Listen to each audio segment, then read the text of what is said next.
Waalaikumsalam warahmatullahi wabarakatuh.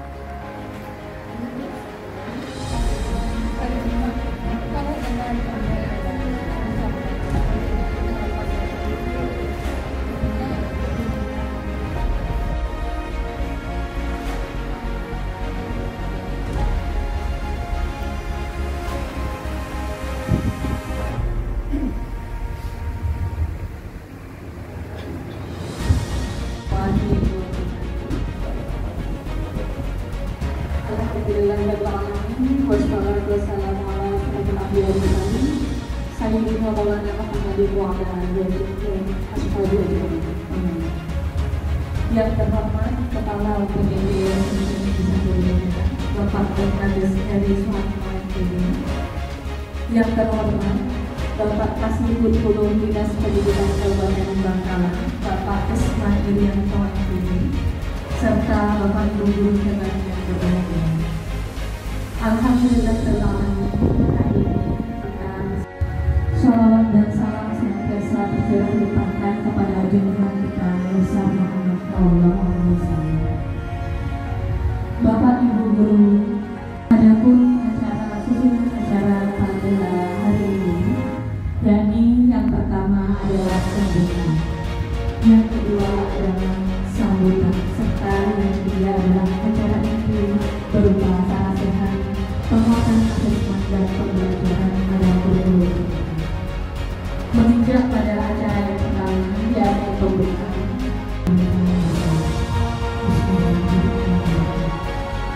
Menginjak pada acara yang kedua, yakni sambutan, yang akan disampaikan oleh yang terhormat Bapak Kepala UPD Sekolah Negeri 1 kepada Bapak Eri Suhartono.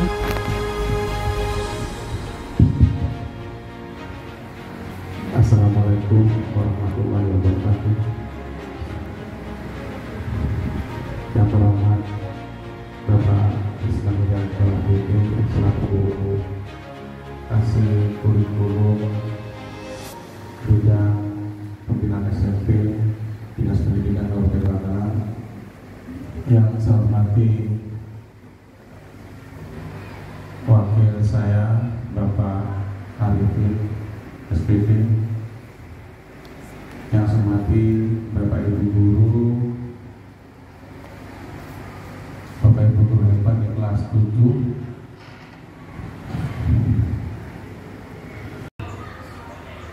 kompetensi guru, terutama untuk kurikulum merdeka di kelas 7 atau sering disebut dengan asesmen ini. Istilahnya asesmen yang namanya tetap penilaian dari guru bayar. Oleh karena ada beberapa poin-poin penting yang berubah di dalam kurikulum merdeka ini, terutama ada item P5, sehingga pada pengolahan nilainya, penilaiannya itu mungkin agak berbeda. Mohon kepada Pak Asman untuk memberikan arahan, bimbingan dan pencerahan. Saya kira itu kurang bisa minta maaf. Assalamualaikum warahmatullahi wabarakatuh.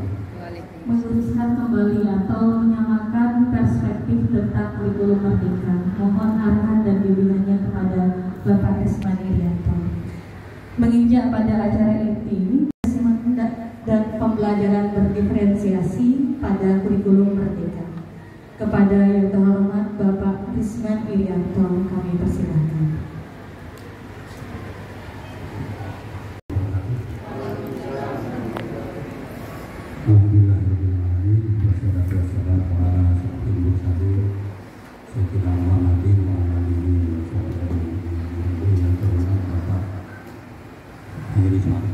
MPD Kepala Negeri 1 Plega, yang terhormat Bapak Ibu guru yang hebat, para pejuang kurikulum merdeka.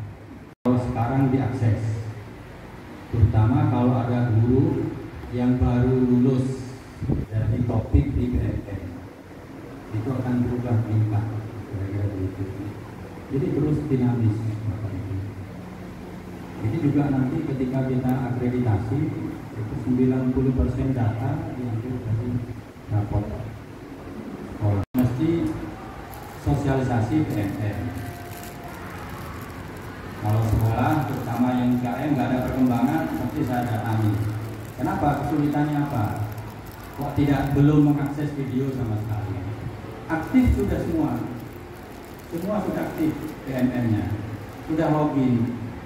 Sekarang sudah dijamin oleh Permendikbud nomor 16 tahun 2022. Sebelumnya hanya dijamin oleh surat edaran tahun 2019 tentang penyederhanaan RPP dulu. Sekarang sudah jelas seperti itu. Jadi tidak akan dulu melalui asesmen awal ini.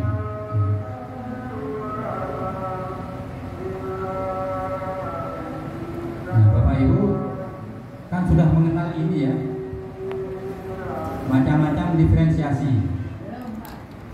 Belum ya? Jadi ketiganya saya pernah. Jadi ada 3 Bapak Ibu. Yang pertama diferensiasi konten atau materi.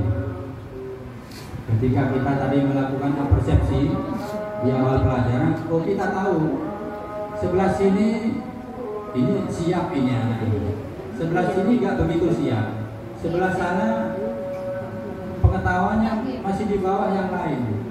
Maka kita melakukan diferensiasi materi namanya. Ya. Jadi Bapak Ibu, apa diferensiasi konten itu? Materi pembelajaran disesuaikan dengan kesiapan peserta didik berdasarkan kepada kompleksitasnya. Misalnya kompetensi yang mau dicapai yaitu misalnya mengurutkan dan membandingkan bilangan bulat terkait dengan keseharian. Bisa jadi keseharian siswa di rumah masing-masing, di lingkungan masing-masing kan berbeda. Dia dapat memperoleh pembelajaran bermakna dari materi ini sesuai dengan lingkungannya. Dia akan memberi contoh yang berbeda-beda. Bukan salah. Mereka sesuai dengan konteks lingkungannya masing-masing. Kita hargai, kita beri reward yang setinggi-tingginya. Itulah kelebihan mereka. Jadi Bapak Ibu, jadi pendidik dapat melakukan diferensiasi ini dalam pemahaman konsep bilangan bulat peserta didik di kelas. Ini adalah diferensiasi yang pertama Bapak Ibu, dari sisi kontennya atau isinya. Kemudian yang kedua, kita dapat melakukan diferensiasi proses ini Bapak Ibu dari sisi prosesnya atau metodenya atau strategi pembelajaran. Proses pembelajaran disesuaikan dengan kemampuan penerimaan keterampilan peserta didik. Misalnya untuk guru IPA ini misal ada yang mau dibelajarkan adalah bertujuan untuk agar siswa memahami gaya dan tekanan. Maka pendidik dapat melakukan diferensiasi beberapa hal, misalnya berupa pendampingan pada praktek yang dilakukan peserta didik secara langsung. Dalam praktek memahami gaya dan tekanan, misalnya praktek menggunakan air misalnya, bisa jadi siswa bisa beragam cara-caranya, metodenya. Nah, untuk bisa memandu mereka, kita dampingi per kelompok satu-satu atau per individu. Ini bisa berbeda Bapak Ibu nanti karakteristik dari siswa itu dalam pemahaman gaya dan tekanan. Melakukan modeling praktek kerja mandiri, kemudian memberikan pertanyaan pemantik untuk belajar mandiri. Ini salah satu dari model diferensiasi proses Bapak Ibu. Kemudian berikutnya diferensiasi produk. Nah, yang paling gampang tuh ini, Bapak Ibu. Diferensiasi produk ketika sebuah pembelajaran misalnya menceritakan ulang nilai-nilai luhur yang didapat dalam teks narasi. Jadi diberikan dongeng, narasi dan sebagainya, atau memberi tugas awal menyimak atau membaca sebuah teks cerita dan sebagainya. Maka pendidik dapat tes misalnya. Kan bisa jadi Bapak Ibu. Kita belum tahu perkembangan peserta didik itu seperti apa. Dengan diferensiasi ini kelihatan bebas mereka untuk mengekspresikan tentang dongeng, cerita atau apa tadi. Kemudian dapat juga di antara mereka review berbasis media audio visual, jadi menceritakan kembali dengan membuat drama pendek misalnya gitu ya. Pegelaran drama. Jadi ini beragam Bapak Ibu. Berarti di dalam diferensiasi produk ini tidak ada standarisasi produknya harus audiovisual begini, harus podcast semua, harus pergelaran drama semua. Jadi maknanya Bapak Ibu, kalau kita tidak memulai dari diri sendiri, kapan kita bisa melaksanakan penguatan pembelajaran berdiferensiasi ini? Paling tidak dalam diferensiasi produk ini, maka apapun ini gampang untuk dilaksanakan. Ya Bapak Ibu, ini paling mudah. Jadi Bapak Ibu macam-macam pembelajaran berdiferensiasi. Bapak Ibu bisa melihat di video inspirasi. Di PNM ada Bapak Ibu contoh-contohnya. Di video inspirasi, bukan di video tentang pelajaran mandiri, bukan. Video inspirasi. Video inspirasi itu kadang-kadang nyambung ya di Facebook kita di SMP 1 Blegan. Ini menginspirasi yang lain.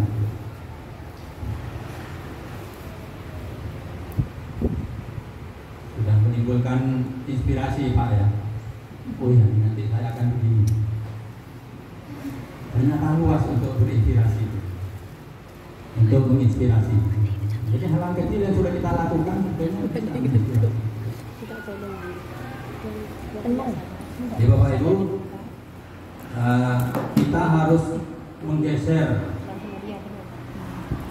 paradigma tentang penilaian kita. Kalau dulu Bapak Ibu, ini dulu kita cenderung melaksanakan asesmen sebagai sumatif. Penilaian asesmen setelah proses pembelajaran atau di akhir dari suatu semester atau tingkatan, itu adalah off learning. Jadi fokus kita kan ke sana. Sementara ini ya, kita berpikir bagaimana nanti akhir semester anak-anak, bagaimana mampu tuntas atau tidak. Karena kan nggak ada KKM. Yang ada itu adalah kriteria capaian pembelajaran minimal. Tidak berupa angka,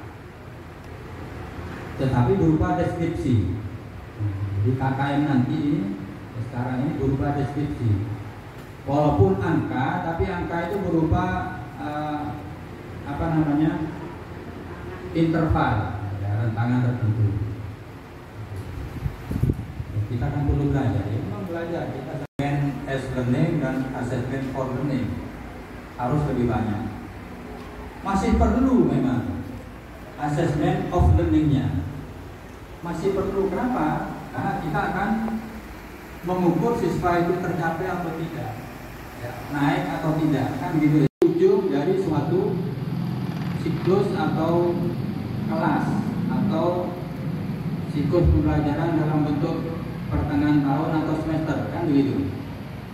Jadi di formatifnya kita banyak melakukan hal-hal model-model asesmen mulai dari proses yang dulu kita sebut ulangan harian, penilaian harian, yang kita sebut dengan penilaian tengah semester dan sebagainya, itu adalah formatif semua fungsinya. Walaupun begitu, asesmen sumatif agar sebagai fungsi formatif tetap harus ada. Ya, kan sebagai untuk data untuk kita refleksikan apakah pembelajaran kita. Berfungsi sebagai asesmen formatif. Kemudian asesmen for learning untuk perbaikan proses pembelajaran. Tolong dalam asesmen as learning dan for learning. Kemudian pada akhir proses pembelajaran disebut assessment of learning. Jadi di akhir, apakah semester, akhir tahun, akhir jenjang dan sebagainya. Atau kalau kita di kurikulum Merdeka bukan akhir jenjang ya, akhir mengambil keputusan apakah siswa naik atau tidak, lulus atau tidak. Sudah melewati kriteria apa yang minimal atau tidak. Jadi Bapak Ibu, yang harus kita perkuat adalah asesmen as learning dan bisa dipahami Bapak Ibu ya. Kalau teori memang gampang dipahami. Dari prakteknya, nah kita masih kita sekarang ini kan proses update Bapak Ibu ya. Kira-kira ada yang enggak yang sudah proses upgrade? Update itu kan menambah fitur. Kita lihat di Play Store, adakah aplikasi yang update? Oh ternyata ada WA, ada update-nya. Kita klik perbaruannya apa nih? Oh ternyata WA sekarang bisa chat periodik dan sehari habis gitu ya, terhapus sendiri. Itu kan chat update terbaru. Tapi bagi HP semacam ini nggak mampu diupdate, sudah nggak bisa. Artinya ini sudah harus diupdate, memorinya ganti, prosesornya ganti. Update kalau sudah mentok harus update. Jadi ganti memori. Mungkin kita masih pakai memori yang DDR2. Ganti ke DDR3 yang tingkat prosesnya lebih cepat memproses gitu ya. Tidak loading lama-lama gitu. Dia mampu memproses tapi loadingnya lama gitu. Ya, maka perlu upgrade. Update-nya sudah. Ya. Itu perumpamaan Bapak Ibu. Jadi karena apa? Untuk bisa move on dari paradigma lama, kita perlu upgrade diri. Memori ganti.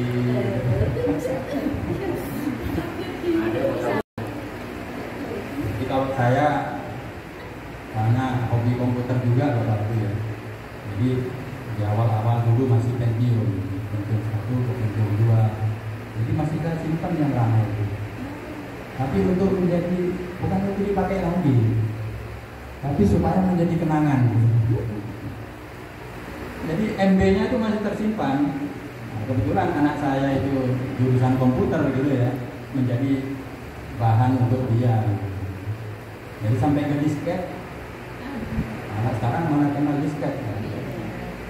Disket, flash disk dulu yang ukuran 256 mega itu sudah paling besar, harganya 300.000.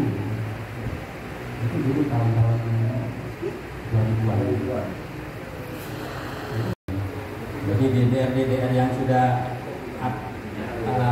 off to date harus kita perbarui, kita upgrade kan gitu ya. Jadi upgrade ternyata dibutuhkan ketika update sudah banyak.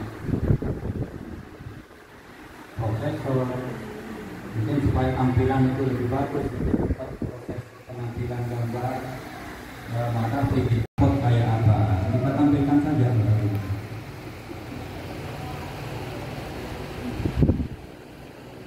Bapak Ibu, dulu KKM berupa angka, kita analisis berdasarkan intake, kompleksitas,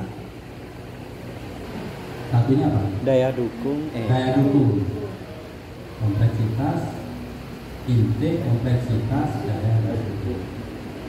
Tiga itu kita analisis indikator per indikator, nanti ketemu KKM indikator, ketemu KKM KD, ketemu KKM mata pelajaran. Berapa ribetnya dulu ya? Yang ditampilkan di KTSB itu kan apa satunya? Multi ya. Jadi tiap mapel tampil KKM. Tapi kalau yang tunggal itu hanya satu. Maka tunggal itu adalah hasil rata-rata atau terendahnya atau modus, kan begitu Pak ya.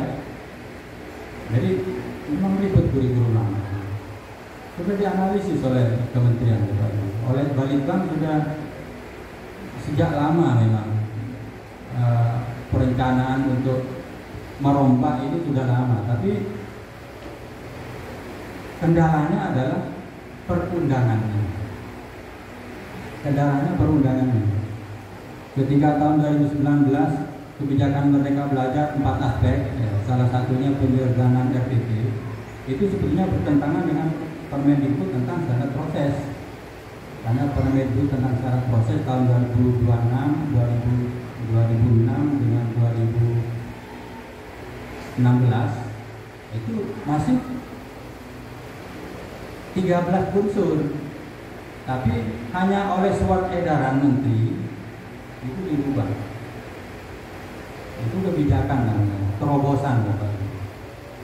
Karena bagaimanapun guru dalam menyusun SPP itu ribet, menyita banyak waktu dan tenaga, banyak inspirasi, inovasi yang belum tertuang karena terbatas kakunya format RPP itu, ya kan? Jadi memang sejak tahun 2017 Bapak Ibu perencanaan tentang ini dipelajari oleh Balitbang, lalu sementara lahir waktu itu 2019 itu penghapusan UN, penghapusan USBN, RPP disederhanakan. Tapi posisi waktu itu RPP sederhana itu bertentangan dengan permen yang ada yang masih berlaku. Tapi sejak 2022 ini sudah ada Permen nomor 16 tahun 2022 tentang tata proses itu. Jadi tidak lagi kaku Bapak Ibu. Iya Bapak Ibu. Jadi dulu KKM tergantung sekolah, tergantung kelas. Bisa jadi capaian ini dengan fleksibilitasnya antar satu sekolah dengan sekolah lain bisa berbeda. Antar kelas dengan kelas lain dalam satu sekolah bisa beda. Sesuai dengan kebutuhan siswa dengan karakteristik siswa di suatu sekolah atau di suatu. Pak Dirjen, Bapak Ibu, ketika saya mengikuti diklat 4 hari, kebetulan dengan Pak Pengawas ya Pak Yunino, ya materi ini 4 hari. Materi ini adalah 100 slide, itu 4 hari. Ini saya perpendek menjadi 50 slide. Jadi dibahas tugas menyusun analisis, analisis terhadap KSP, terhadap RPP dan sebagainya, penilaian.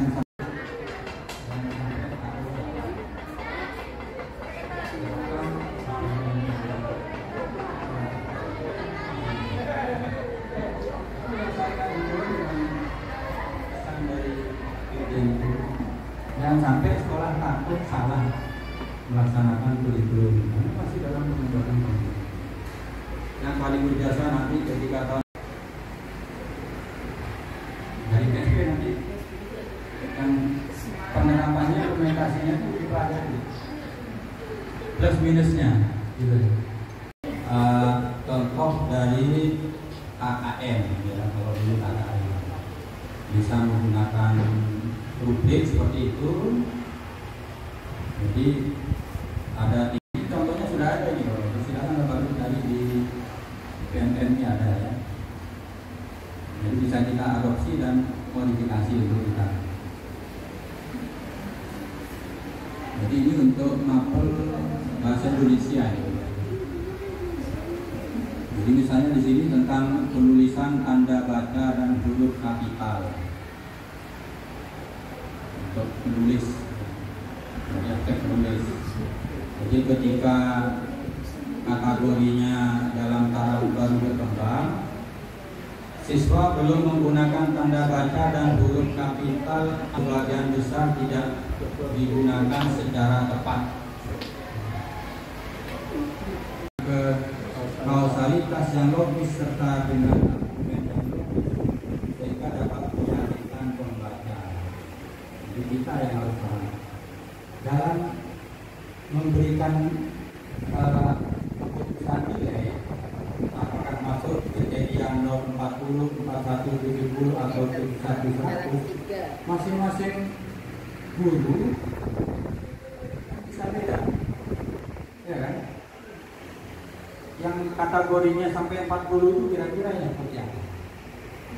Maka untuk menghindari itu pakai yang tinggi, pakai yang deskripsi. Boleh Bapak Ibu ambil 60%-nya, boleh. Oh ini penting, ini tidak penting, ini esensial, ini kurang esensial. Jadi diberi tanda Bapak. Karena itu di sini disebut sebagai contoh.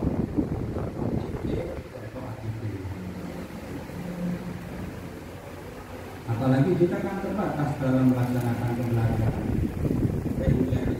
Nanti kurang 1 jam Bapak Ibu ya. Jadi kalau Bapak Ibu laksanakan penuh di contoh itu nggak cukup waktunya. Menurut 1 contoh maka dia dalam kategori tutup. Kalau dengan angka 61 sampai 70. Subjektifnya kan di sini Bapak Ibu. Yang 61 di mana, yang 70 di mana, kan begitu ya. Soal yang lain. Kemudian asesmen formatif bertujuan untuk memberikan umpan balik pada proses sehingga asesmen formatif bukan menjadi penentu atau pembagi untuk nilai akhir. Jadi artinya formatif ini Bapak Ibu tidak menentukan kepada apakah siswa itu nanti kalau berbicara KKN lulus KKN atau enggak. Nah, di sini disebut lulus dari kriteria capaian pembelajaran minimal. Dalam suatu mata pelajaran kelas 7C ada tujuan pembelajaran pertama, kedua, ketiga, dan seterusnya sesuai dengan karakteristik mata pelajaran. Ada yang TP-nya hanya 3, ada yang TP-nya hanya 5, dan seterusnya. Jadi tiap mapel bisa beda. Jadi nilai akhir situ adalah rata-rata. Perlu diketahui. Dalam sendiri Bapak Ibu ya. Misal dalam 1 semester ada 6 tujuan pembelajaran untuk mapel IPA, 7 tujuan pembelajaran untuk bahasa Indonesia, 5 untuk agama, 5 untuk agama dalam contoh itu 3 ya. Secara umum, jadi memerlukan format tertentu. Ini hanya sebuah contoh saja. Ini bukan hal yang baku.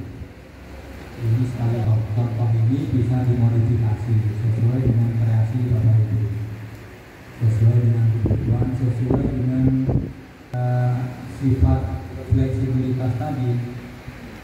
Ini sangat fleksibel. Silakan Bapak Ibu simak, Bapak Ibu. Kemampuan tersebut antara lain mengidentifikasi, mengajukan gagasan, merancang solusi, mengambil keputusan, mengkomunikasikan dalam bentuk proyek sederhana.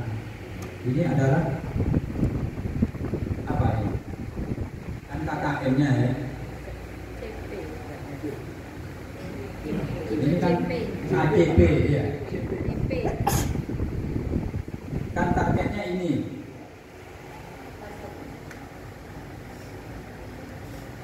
Jadi dari deskripsi ini, perhatikan kata-kata mengidentifikasi, ya. Mengajukan gagasan, ini menjadi indikator. Merancang solusi dan mengambil keputusan, mengkomunikasikan dalam bentuk, mengkomunikasikan. Maka dalam setiap capaian siswa, deskripsinya, perhatikan di situ ada blok merah. Merah tadi mengidentifikasi kalau tidak salah. Merancang solusi, mengambil keputusan. Ya.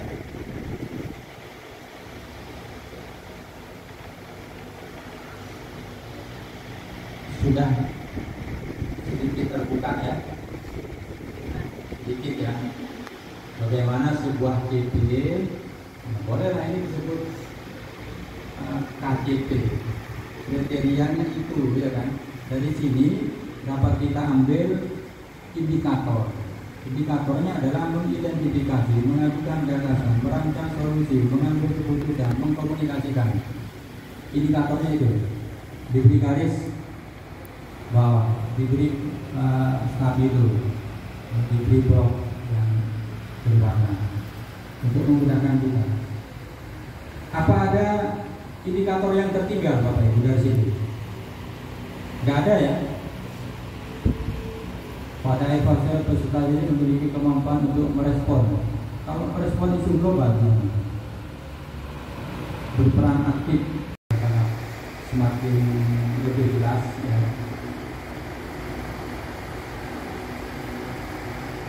Sayangnya contohnya ini adalah SMA. Ini Bapak Ibu contoh pengolahannya, menyusun deskripsi berdasarkan capaian pembelajaran. Di situ ada format Bapak Ibu, sumatif lingkup materi, kemudian sumatif akhir semester.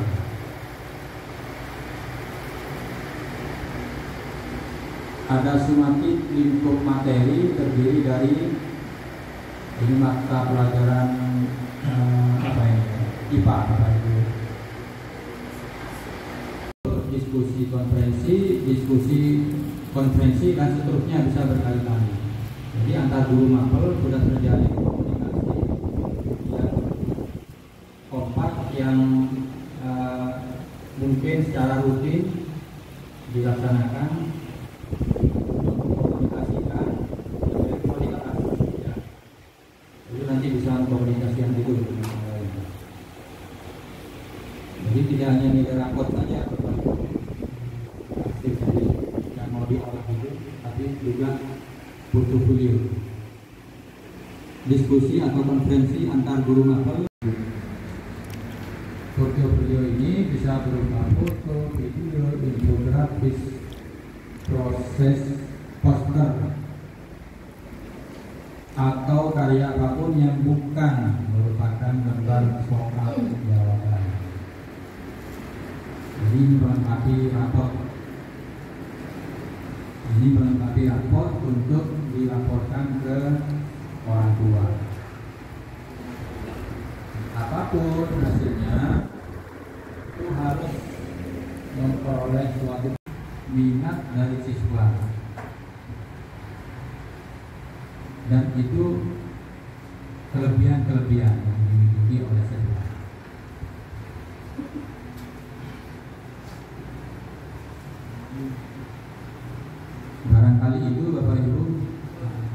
tadi yang saya katakan tentang kenaikan kelas. Kok seakan-akan merdeka itu otomatis naik kelas. Bapak Ibu dalam melakukan, sebagai contoh, belum memenuhi kehadiran minimal. Ini terjadi kalau wali kelas atau guru ini tidak lanjuti fisik dan sebagainya. Jadi kalau sampai terjadi siswa tidak memenuhi kehadiran minimal, berarti apa yang sudah dilakukan oleh tim kolaborasi 3 tadi itu? Ya. Jadi ini Bapak, jadi dalam proses ini maka tidak mungkin ada siswa yang tidak akan memenuhi kriteria kehadiran. Ada tujuan pembelajaran yang hasilnya belum memenuhi capaian minimum. Pertimbangan yang diambil sekolah, peserta didik ini dapat dipertimbangkan naik kelas berikutnya dengan memperoleh pendampingan tambahan khusus untuk menyelesaikan TP yang belum tercapai. Jadi ada pendampingan tidak lanjut dan harus segera dilakukan, tidak menunggu akhir semester berikutnya atau akhir tahun berikutnya. Ini Bapak Ibu, jadi berbicara tentang kelulusan, bukan nanti ya, untuk kita ketahui saja.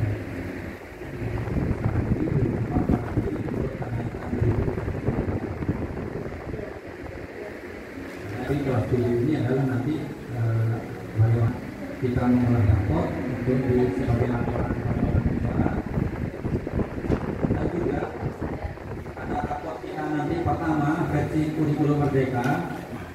Sangat perlu rapor ini diterima langsung ke guru-guru ikut mendampingi ketika mereka ada dialog, kita bisa menjawab langsung. Inilah kurikulum merdeka. Kita harus menjelaskan, banyak orang tua yang tidak paham tentang istilah kurikulum merdeka. Sekarang ini adalah ringkasan dari pedoman penilaian dan asesmen.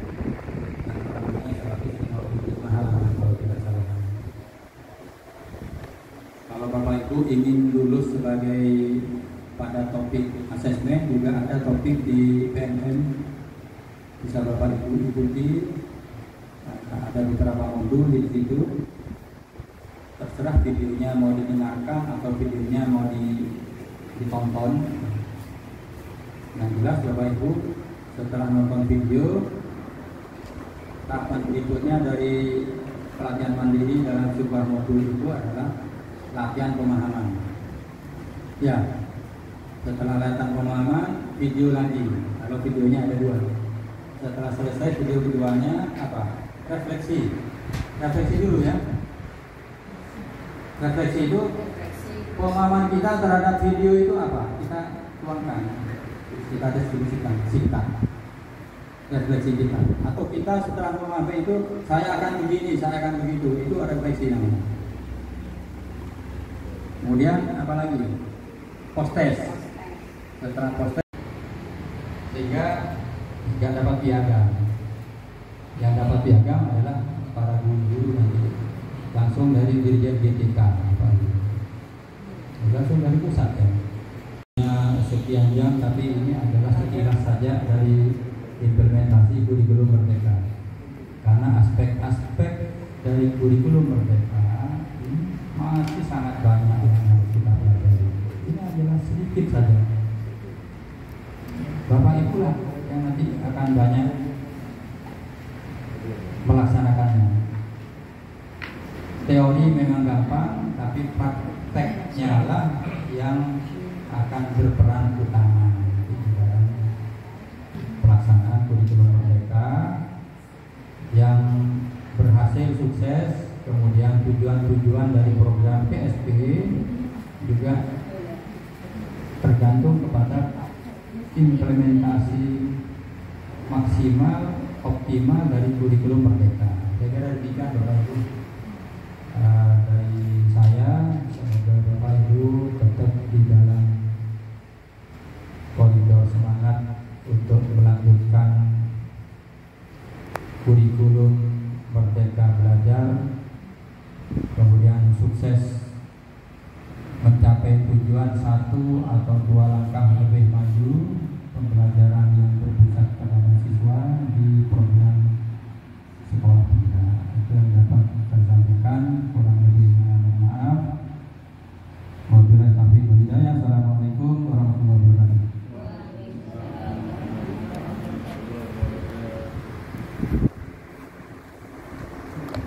Ada yang perlu disampaikan?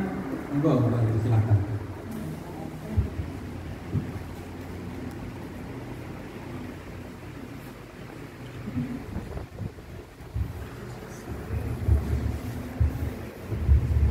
Terima kasih kami sampaikan kepada Bapak Risman atas pemaparannya tentang kurikulum Merdeka, apa itu kurikulum Merdeka, bagaimana proses pembelajarannya, serta bagaimana penilaian atau asesmennya. Dari pemaparan Bapak Risman, mungkin banyak sekali yang harus kita upgrade dan kita perbaiki. Yang pertama tentang proses pembelajaran dalam kurikulum Merdeka, bagaimana proses diferensiasi dalam pembelajaran. Baru setelah itu kita menginjak pada penilaian. Untuk sesi selanjutnya yakni sesi tanya jawab. Apabila mungkin ada Bapak Ibu yang berkenan untuk mengajukan pertanyaan, kami persilakan.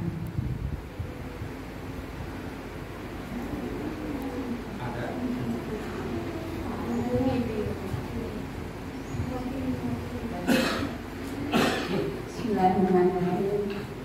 Assalamualaikum warahmatullahi wabarakatuh. Sebenarnya banyak yang ditanyakan teman-teman itu Pak, cuman nggak tahu mana yang mau ditanyakan. Kemarin kami sempat, sebelum mengadakan acara ini, sempat diskusi bareng, ya semua masih ini Pak, masih belum move on gitu. Dan semoga apa yang sudah dipaparkan oleh Bapak bisa membuat kami lebih sedikit bisa move on dari K13. Kalau saya yang ingin saya tanyakan pada masalah pembelajaran diferensiasi, itu ada 3, masalah kontennya, masalah proses dan hasil. Saya agak bingung di masalah proses Pak. Proses itu setelah kita memahami, setelah kita memberikan pertanyaan pemantik atau persepsi, sehingga sedikit tahu anak ini maunya begini, anak ini maunya begitu. Nah, kita sebagai guru, sebagai fasilitator, itu apakah harus, dan sangat, kalau saya bayangkan tuh sangat sulit sekali untuk yang memang seharusnya harus mengantarkan mereka dengan keunikan dan perbedaan itu harus kita bawa, kita bawa sama-sama ya Pak ya. Maksudnya kita bawa untuk menuju tujuan pembelajaran itu dengan cara yang berbeda. Nah, di sini sebagai fasilitator, apakah saya itu juga harus menyiapkan media yang berbeda, terus strategi pembelajaran yang berbeda dalam waktu yang bersamaan? Apakah harus seperti itu Bapak?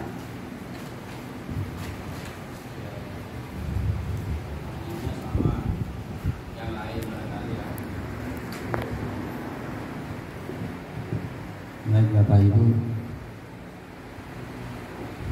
bayangan kita adalah pembelajaran berdiferensiasi tidak mungkin dilaksanakan. Pertanyaan seperti itu banyak. Apa mungkin dalam kita melaksanakan pembelajaran dengan metode yang berbeda? Apa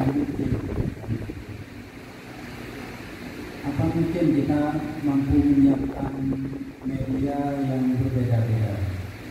Jadi kalau masalah media tidak dibedakan. siswa di dalam menjaga nanti kita ketahui lebih awal.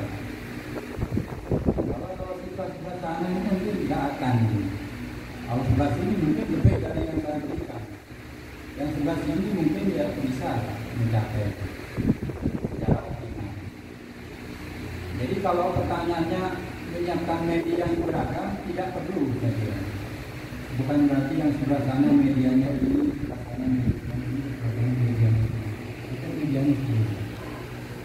Kalau tadi dalam proses itu pendampingan mungkin yang berbeda. Jadi kita lebih banyak aktivitas di depan kelas itu.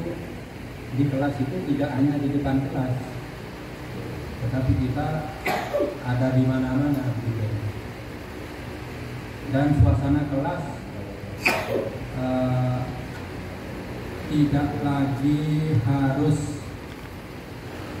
dulu kepala sekolah itu kalau memonitor gampang didengarkan dari sini itu suasana ramai. Jadi kelas ramai belum tentu kelas yang tidak efektif. Jadi disitulah malah terjadi interaksi yang bagus.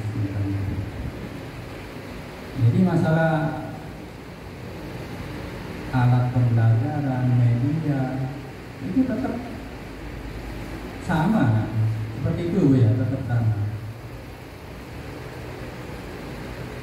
Berarti kalau saya simpulkan, yang nanti hasil belajar siswa yang berbeda itu harus tetap kita hargai gitu. Betul. Ya Pak ya. Jadi diferensiasinya itu fokus pada hasilnya gitu Pak. Iya. Hasil yang berbeda. Apapun hasilnya. Tetap itu adalah potensi yang harus kita hargai. Harus kita hargai. Bukan kita harus menurunkan ini maksudnya. Misalkan tujuan pembelajaran saya, siswa dapat menyebutkan bilangan dari 1 sampai 10. Ternyata anak ini ada anak ini hanya mampunya 5, anak ini mampunya hanya 8. 5 ini tujuan pembelajarannya itu saya turunkan cukup hanya 5 aja atau bagaimana Pak? Atau tetap saya bimbing, tetap saya dampingi sehingga mereka itu bisa mencapai tujuan pembelajaran yang sama dengan teman-temannya, menyebutkan angka 10 sampai 1 sampai 10. Kalau tujuan pembelajaran tetap 1 yang kita rumuskan, yang kita susun. Tapi nanti kan ada capaian pembelajaran tiap siswa yang berbeda-beda. Ada batas minimal. Kalau dulu semacam apa yang sudah kita tetapkan. Maka yang di bawah itulah yang nanti kita beri pendampingan atau ketika sudah sampai pada akhir semester, maka ada catatan khusus. Kalaupun sampai kenaikan masih terjadi, ada catatan khusus yang terus harus tetap dilewati.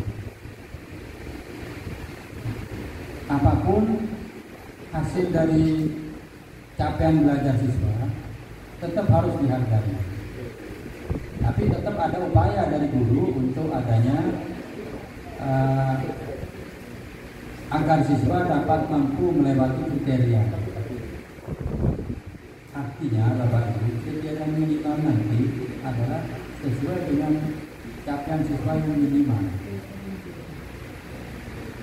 Jadi kriterianya tidak lagi kaku seperti KKM. Kira-kira begitu. Jadi KKM-nya tidak kaku harus 70. Kalau tidak 70 maka tidak tuntas. Harus diberikan suatu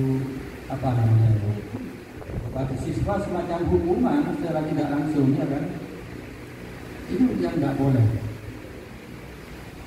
Jadi yang paling bawah itulah capaian minimal. Kita sudah tahu dari awal karena kita sudah analisis diagnostik di awal pelajaran. Kita dari awal semester juga sudah mengira-ngira karena karakteristik kelas itu sudah kita analisis, sudah kita petakan.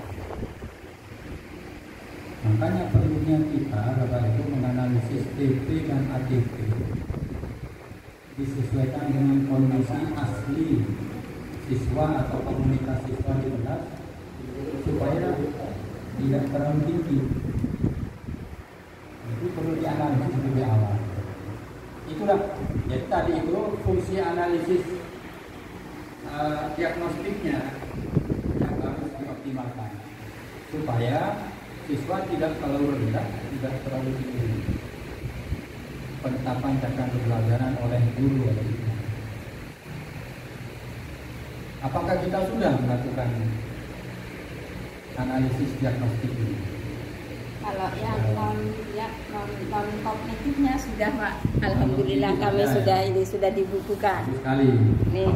Kemudian yang kognitif kan tiap kali tatap muka Pak. Ya, kalau yang ada catatan. Refleksi ya Pak. Jadi sudah bagus kalau begitu. Jadi profil belajar siswa dari semua kelas dia kelas duduk kelas kenapa? Ini sudah bagus kalau begitu. Ini bukan hanya dokumen, tapi dimanfaatkan oleh kita untuk menerapkan pembelajaran yang sesuai, berdiferensiasi, yang sesuai dengan kebutuhan siswa. Kebutuhan siswa terbaca ini. Sudah luar biasa ini. Yang lain mungkin nggak serapi ini.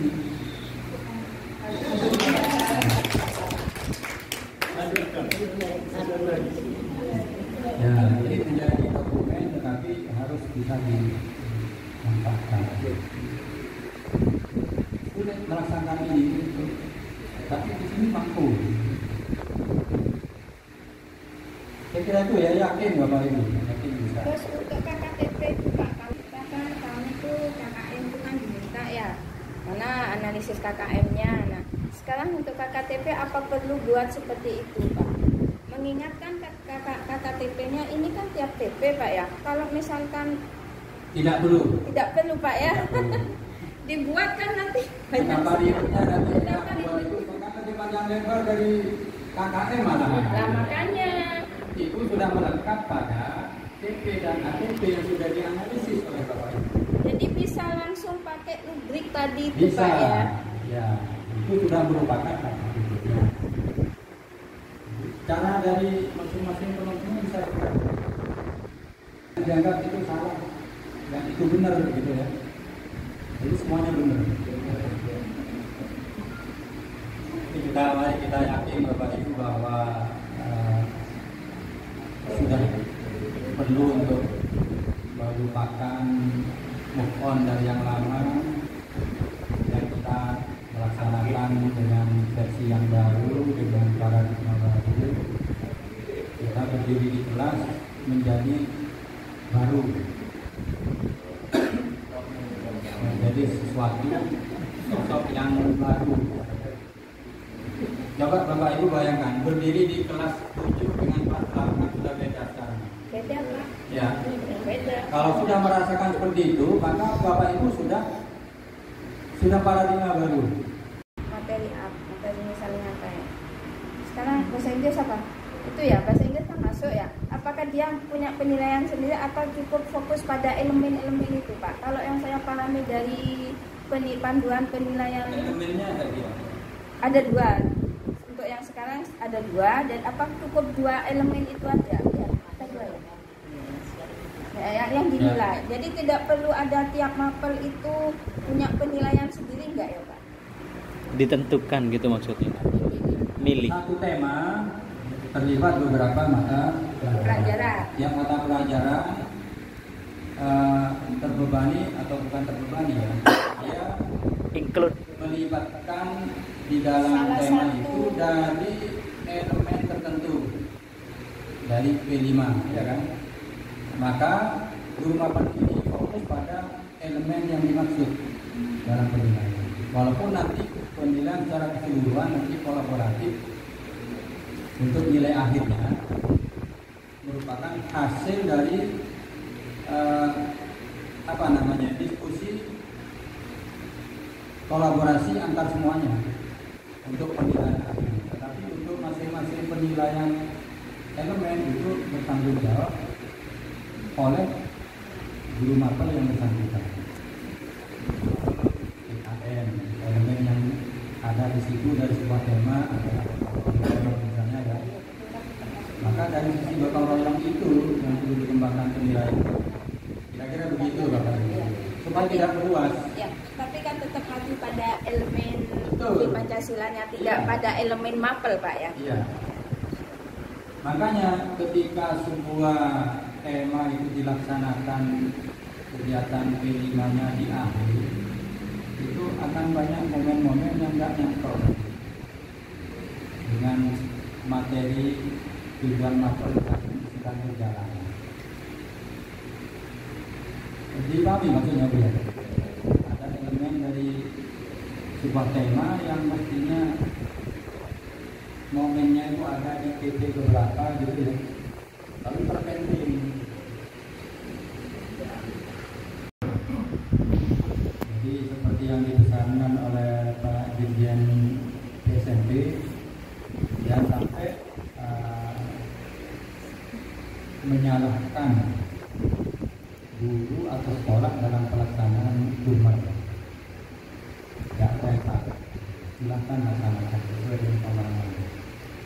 Lagi pula Kemendikbudnya, Permendikbudnya masih di dalam penyempurnaan.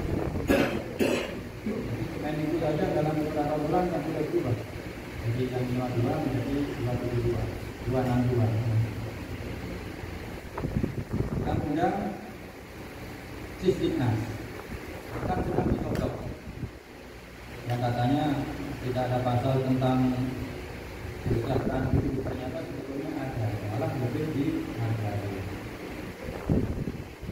Nanti aturan tentang 24 jam minimal itu akan berubah, akan menyesuaikan dengan kurikulum baru. Kan susah Bapak Ibu kalau 24 jam. Dulu 18, itu ya Bu Tati ya. Kan masih 18 dulu. Pernah 18 ya. Lalu di aturan sertifikasi menjadi 24. Dulu saya hanya 18 jam itu sudah sibuk. 18 hari. Sudah misalnya juga kita lagi apa namanya ya, terkesan kurikulum merdeka itu kan yang turunnya nabrak-nabrak. Contohnya RPP sederhana itu kan nabrak aturan standar proses yang ada sebelumnya, ya kan? Banyak yang lain juga. Nanti semua diperbaiki, mulai dari undang-undangnya, PP-nya, PP nomor 19 tahun 2005 tentang SNP kan sudah diubah. Walaupun nanti tidak lagi diberi nama kurikulum merdeka pada tahun 2024, karena sekarang ini masih berlaku yang namanya masa pemulihan pembelajaran. Kurikulum yang dipakai adalah kurikulum merdeka, bahkan kurikulum 13 pun itu adalah kurikulum merdeka. Kenapa? Satu, guru tidak lagi dibebani menuntaskan materi. Guru dicabut itu tentang aturan itu. Yang kedua, ada 3 pilihan kurikulum bagi sekolah selain KSP. Satu, kurikulum merdeka yang utuh, jadi padanya patuh pada yang harus tuntas. Yang jelas, mudah-mudahan, karena kalau dia nggak jelas, maka ada lagi kelanjutan diskusinya. Maaf Bapak, terkait karena pelaksanaan kurikulum merdeka ini kan kita mengapresiasi apapun hasil budget itu. Berarti di raport yang dituliskan tidak menuntut siswa untuk tercapai KKM harus 70, seperti tidak Bapak ya? Dia kurang dalam pembelajaran, apakah tetap tidak tuliskan dalam? Betul. Jadi walaupun dia kurang dalam sebuah pelajaran atau dalam bagian pelajaran, tetap diyakini oleh kurikulum merdeka di bagian lain dia pasti punya sesuatu yang bisa diangkat, kemampuannya, potensinya. Itulah kurikulum merdeka. Jadi seakan-akan dia tadi kembali kepada KKM. KKM-nya tidak lagi kaku. Jadi fleksibel. Maka itu kira itu yang bagus. Lagi bapak-bapak mungkin kalau tidak ada apa? Untuk format rapor apakah sudah bisa baca? Di rapor ya. Ada pedomannya apa? Ada pedomannya. Bisa dicek email anunya Pak, email SIM apa? Guru itu sudah dapat email barusan, kalau bisa Coba untuk yang rapor ya, dicek operator karena pedomannya sudah ada. Tapi jangan lupa Bapak Ibu, deskripsi nggak bisa otomatis. Deskripsi tidak mungkin deskripsi otomatis. Diotomatiskan. Sebetulnya masuk akal ya kalau deskripsi itu otomatis. Misalnya 70 dengan 70. Kan pasti sama deskripsinya itu kalau yang otomatis. Padahal kan bisa beda. 70 di sini kalau ada 10 KD, siswa ini KD 1, 5, 7 belum tuntas. Kalau ini KD berapa? 2, 4, 8 misalnya. Kan isinya beda. Maka deskripsinya seharusnya tidak. Nah, jadi sejak awal saya tidak sependapat dengan mengotomatisan deskripsi itu dari awal dulu. Maka Bapak Ibu, kunci dari sebuah deskripsi yang relevan adalah jangan sampai sebuah kuliah pembelajaran terlewatkan. Karena kalau terlewatkan satu saja, kita akan bingung untuk membuat, semakin bingung membuat deskripsi. Sekarang sudah bingung ya. Kalau ada 1, 2 yang terlewati, lepas dari perhatian kita, atau kita lengah, atau kita tidak lengkap dalam pelaksanaan sebuah atau 2 buah TP misalnya, akan sambung deskripsinya, tidak akan akurat, tidak akan sesuai dengan kondisi yang sesungguhnya. Bisa dibayangkan nggak? Kalau kita ikuti terus, tuntaskan tugas kita TP demi TP, maka insya Allah deskripsi kita akan lepas.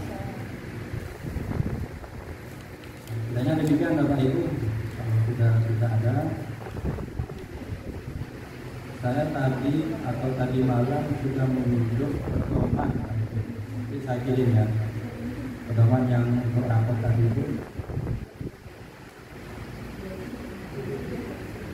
Saya kira itu sementara dari saya, dan Bapak Ibu selalu diberi semangat untuk melanjutkan kurikulum mereka. Terima kasih.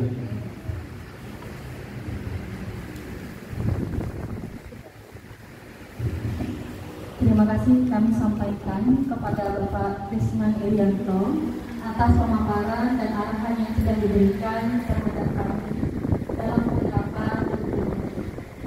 Sedikit saja mengumpulkan hasil pertemuan kita pada siang hari ini. Yang pertama, pelaksanaan kurikulum merdeka dimulai dari tugas sehingga guru bisa mengetahui kompetensi siswa dan bisa melaksanakan pembelajaran yang terdiferensiasi. Intinya, mungkin dalam kurikulum merdeka tidak ada tuntutan ketercapaian sekian banyak tadi dalam suatu tingkatan. Namun, tugas kita sebagai guru hanya sebagai fasilitator yang mengantarkan mereka untuk belajar dengan gaya belajar mereka masing-masing. Tidaklah layak ikan dipaksa untuk berlari, gajah dipaksa untuk berenang. Namun, layak bahwa ikan memang bisanya dan pintarnya dalam berlari, gajah memang pintarnya dalam berenang. Sehingga tugas kita hanya untuk menemukan bakat mereka dan meningkatkan bakat mereka masing-masing. Sekali lagi terima kasih banyak Bapak Desman. Semoga usaha dan upaya kita dalam menerapkan kurikulum merdeka dapat dari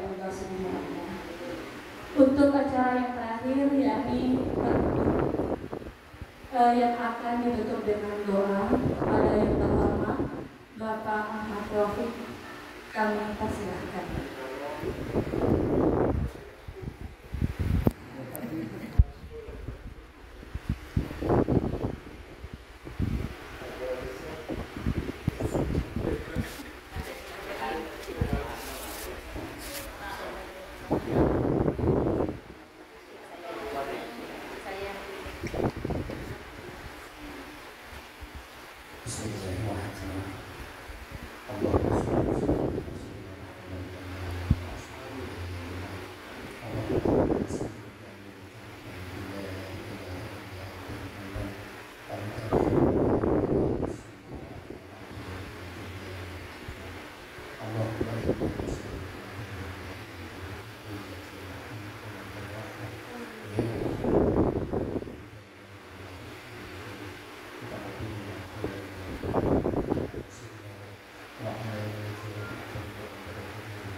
Pada siang hari ini, terima kasih Bapak Risman. Maaf apabila ada kata yang kurang berkenan.